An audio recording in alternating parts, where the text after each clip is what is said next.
Should you let a guy beat you at physical challenges? How do you decide between two great guys? And what do you do when your boyfriend is hiding his divorce past? Welcome to Ask Mark. It's week number 62 from Hong Kong. Great to be here. Got a couple of clients here, so it's an absolutely lovely opportunity. I thought I'd do an Ask Mark here. Let's get straight into the questions. Join the Facebook group if you haven't already, and let's go. This one is very cool. It's from Ashley, and Ashley says, if you are competing with a guy in a physical challenge, should you let him win? Also, do guys like a woman who is more intelligent or educated than him? This is a very cool question, and there's more to it than meets the eye. So, the short answer is no. You don't let a guy win, and I bet that's the answer you jump to. The long answer is yes, you do. So, let me explain. When you think about play versus competition, what you're really doing is you're talking about, well, how much of this is actual competitiveness and how much of this is bonding and playfulness. Okay, if you watch two cats fight in a competition, they have a very different style of the way they manage that interaction than does two cats who are playing. What's the difference? If two cats are fighting, it's 100% competitive. Neither submits. If two cats are playing, it's only maybe 50% competitive. One cat submits and then the other submits. That's what play is. They let each other win. They flirt. That's what that is. So depending on the activity, I mean, imagine Usain Bolt at the 100-meter World Championships versus Usain Bolt at a local charity sprint versus Usain Bolt in the backyard racing his cousin. Very different levels of competitiveness versus playfulness in all three of these environments. So the reality is, you're not going to go full tilt. You would only go full tilt if you were physically defending yourself or fighting for your life, or if it was some sort of championship. It demonstrates social calibration to know how competitive you can be before dialing it back and going, this is too much. Right? No one likes that friend who plays frisbee and has to constantly win all the time. The reason is because they're not socially calibrated to the activity. It might be 70-30 and they're playing at 95-5. And everyone goes, oh, that person needs to win, and it's weird. So the best advice I can give you relating to this question is you be as competitive as you can until it stops being fun. Now, you won't know exactly where that is for the guy because he might see it as a 90-10 activity and you might see it as a 70-30 activity. It's always good to challenge men, and it's always good to push that competition and earn their respect by challenging them, and even physical, mental activities, whatever it is, keep challenging them. But the moment a physical activity, a physical challenge stops becoming fun, the moment you become that person who just goes weird because they're putting so much effort and research into winning what's supposed to be a playful game, the moment the enjoyment ceases is the moment you dial it back, handicap yourself, and make it into more of a play type activity. Now, one thing you might be thinking is, well, what if a guy's so uncompetitive that it's boring? Well, that tells you something about the guy. He's not a very competitive guy. If he kind of goes soft and wants to withdraw on every challenge in every game and never wants to compete and gets pissed off even if you compete a little bit and win, you might have to ask yourself if that's the guy with the characteristics that you want.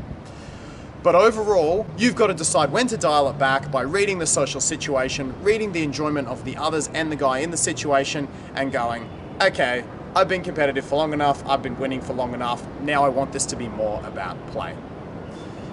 I love that question. I love it. Love it, love it, love it. Second question is from Christy, and Christy says, oh gee, what does Christy say? Christy says, hi Mark, just a fun generic question. I've been watching the show The Bachelor. At the end of every episode, The Bachelorette always seems to come in conflict with figuring out which two people they find a deep connection with, and they have to choose one as the one and only winner. It always seems like a very, very difficult thing to do. So my question is, what happens if you fell in love with more than one person at the same time and you are forced in this situation to choose while being afraid to lose or hurt the other? In case the one you choose doesn't work out, you might want to go back to the one you pushed away. How do you handle this? I know it comes down to your needs in the end, but what happens if one person has a great trait you like and the other person has one too? Well, I expect that probably would happen. If you're in love with two people, it's because they're both going to have great traits. So this is one of the reasons I find it so important for my clients to do a man manifestation love desire list. And especially if a client has been attracting the wrong types of men over and over again, I'm getting them to fill out that list on a regular, weekly or fortnightly basis to check, okay, which standards and compatibilities is he meeting and which is he not? And the important ones are the ones that he's not. And that is how I'd make this decision, Christy. I'd look at, okay, what problems am I happiest to live with? What incompatibilities can I deal with the most? Because whichever guy you choose, you're going to get problems. You have to decide, relatively speaking, relative to the reward, which set of problems are you most happy to deal with ongoingly? And you can't think, by the way, that you're going to keep this other guy on the back burner. That's not fair to him, and it's keeping your options open. Close that option off, make your decision, and if things don't work out, who knows where the two of you will be in 1, 2, 3 years' time. But you've got to close that option off in a respectful, positive manner. The way you end it will determine later on if things are right, whether you can come back. And then commit to that one person, invest in that one person with the problems that you've chosen and the incompatibilities you've chosen to go with. Good question, Christy. Really good question. Loved it.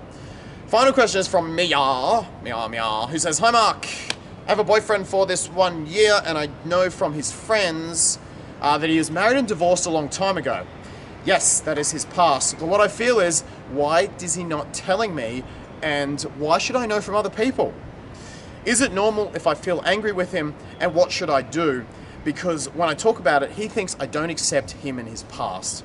But actually I only feel he is not telling me the truth." Well, to answer your first question, Mia, yes. Yes, it is normal you would feel angry here. And here's the reason. You are the type of person that would reveal that. You are the type of person that would not want to keep this a secret. If you were doing that, you'd be angry at yourself. You wouldn't like yourself. You'd be pissed off at yourself if you were keeping those secrets, and we get pissed off at traits in others that we don't like in ourselves. So yes, it's perfectly reasonable. Though that's a value of yours, honesty, you'd be angry at yourself if you didn't do it, so you're angry at him for not doing it. So what to do now? Well, Mia, you've got to build the type of relationship that you want to build, and you've got to set things in motion. So that's the conversation I'd be having with him. I'd literally be asking him about what type of relationship he wants to build, and then telling him about the type of relationship you want to build. Talk about you want to build a relationship with openness, with honesty, and you can literally say something like, look, this isn't for everyone. It might not be for your values. I'm sure it's not for a lot of women's values too. My relationship that I'm looking to build is one where, I really get to know my partner, all elements of them, all of their past, and we really have an in-depth knowledge of each other. I'm not saying that's what you want to do. This is just what I'm looking for. Are you on this page, or is this your value? What do you want? What's your take on this? And then you hear his take. Now, hopefully he has a similar take to yours, because if he doesn't, you might have to think, well, is this the type of person that I want to be building a long relationship with? If his take is the same as yours, that's when you've got to make sure that you really reward those small little reveals of his. So he's obviously unsure, he's obviously worried that you'll reject him, there's obviously stuff in the background here, pain, anxiety, worry, hurt, fear of rejection, and he doesn't want to reveal it for any number of reasons. So you've got to make sure that as he does start to reveal information to you, even if it's information you don't want to hear, that you reward him for that. You make him feel safe for that. And hopefully as the next few months go on, if that's the type of relationship he wants to build, as he reveals more, you reward it, and you guys create that type of relationship that you both want to build together.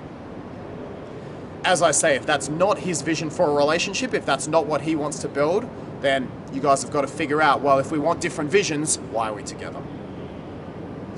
A tough conversation ahead, but an important one, and I think he's going to want to build the same as you, Mia, and I think if you reward these little reveals, this guy could come good. But it is weird that you don't know about this after being with him for a year, so don't just sweep it under the rug. Thank you. That's Ask Mark, live from Hong Kong. It's been great to be here. Thank you for the amazing questions. Leave yours in the space below. Thoughts, comments, questions all below. Hit the thumbs up and the big red subscribe button with the little bell so you get the notifications. And of course, do not forget to join the Facebook group. Me and the master coaches are in there to help you personally. We've got some really exciting stuff. The Academy is out now, so make sure you check that out as well. And I can't wait to see you in the next video next week.